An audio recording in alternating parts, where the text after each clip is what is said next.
साधकों, अब मैं अगले साधक का प्रश्न पढ़ता हूँ। साधक का नाम है R.K. गौतम और ये अपना एड्रेस बता रहे हैं, रोड टाउन, वर्जिन आइलैंड। ये R.K. गौतम जी, इनके कई वीडियो पड़े हुए हैं यूट्यूब पर, यानी मेरे से मार्गदर्शन लिया हुआ है इन्होंने। बहुत पहले इनके वीडियो भी बना के डाले हुए थे। अब मैं पढ़ता हूँ इनका क्या है। वैसे ये अभी आनंदी शिविर में भी आए थे। देखता हूँ, इन्होंने लिखा हुआ है, गुरु जी के चरणों में मेरा कोटि कोटि प्रणाम।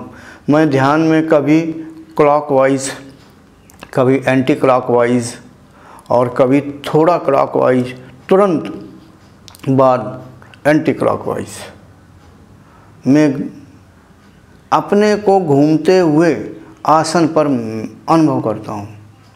उस समय मेरे भौतिक शरीर का भान ना के जैसे होता है। थोड़ा लिखने में कुछ है, इनके लिखने का अर्थ है, उस समय मेरे भौतिक शरीर का भान ना के बराबर होता है, अर्थात नहीं होता है। आपकी कृपा से ध्यान भी अच्छा लगता है। तो गौतम जी, चलो आपके प्रश्न का उत्तर दे रहा हूँ। आपने लिखा है, ध्यान में कभी कभी क्लॉकवाइज और कभी एंटी क्लॉकवाइज,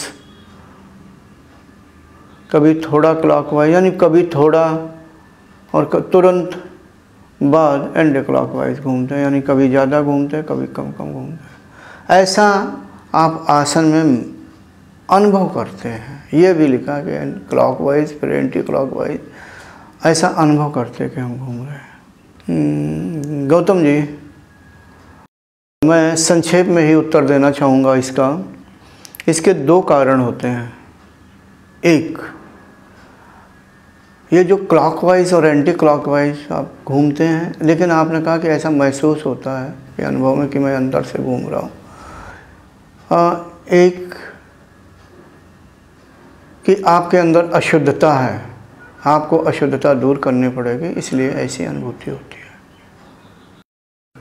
दूसरा उत्तर, आपके शरीर के अंदर प्राणवायु क्रियाशील है, इसलिए वो ऐसा क्लॉकवाइज और एंटी क्लॉकवाइज अनुभूति करा रही है। ठीक है, मैं ज़्यादा इस विषय पे नहीं बोलूँगा। और आप ये भी कहते हैं कि मेरे भौतिक शरीर का भान ना जैसा होता, मतलब भौतिक शरीर का भान यानी स्थूल शरीर का भान ना के बराबर होता है, यानी महसूस नहीं होता है। ये एक अच्छी बात है कि आपका ध्यान लगता है। ध्यान क्यों ना लगे, आपकी कुंडलिनी कंठ चक्र से ऊपर जा रही है, आप ये ध्यान में क्लॉकवाइज और एंटी क्लॉकवाइज घूमते हैं, ये चीज़ अच्छी नहीं है। मैं ऐसा ही कहूँगा, क्लॉकवाइज एंटी क्लॉकवाइज नहीं घूमना चाहिए या नहीं अनुभूति होनी चाहिए। हाँ, प्राणों की या प्राण तत्व की तो अनुभूति होनी चाहिए, मतलब शरीर में हलचल हो रहा है, ऐसा साधकों को होता है। लेकिन जिस तरह से आप कहते हैं तो कहीं न कहीं कोई कमी है। वैसे मुझे याद आ रहा है कि आलंदी में आपने कुछ बताया है। मैं संक्षेप में कह दूं, शायद कुछ साधक जो आपको नहीं जानते हैं, आपके विषय में नहीं जानते, वो ना समझ पाएँ। मार्गदर्शक एक होना चाहिए, अर्थात मार्गदर्शन एक से लेना चाहिए। हम ये नहीं कहते कि दूसरे से ना लो, ऐसे से लो कि जो मार्गदर्शन का तरीका है गुरुओं का वो एक जैसा हो, एक जैसा हो, फिर कोई फ़र्क नहीं पड़ता। मैं ये भी नहीं कहता हूँ कि दूसरे का मार्गदर्शन क्या गलत होता, नहीं होता। देखो, हर एक गुरु या मार्गदर्शक अपने अपने ढंग से मार्गदर्शन करना सिखाता है, यानी मार्गदर्शन करता है, इसमें कोई गलत नहीं है। अपने ढंग से साधक को आगे बढ़ाता है। थोड़ी भिन्नता जैसी दिखती है, मूल रूप से एक ही जैसा होता।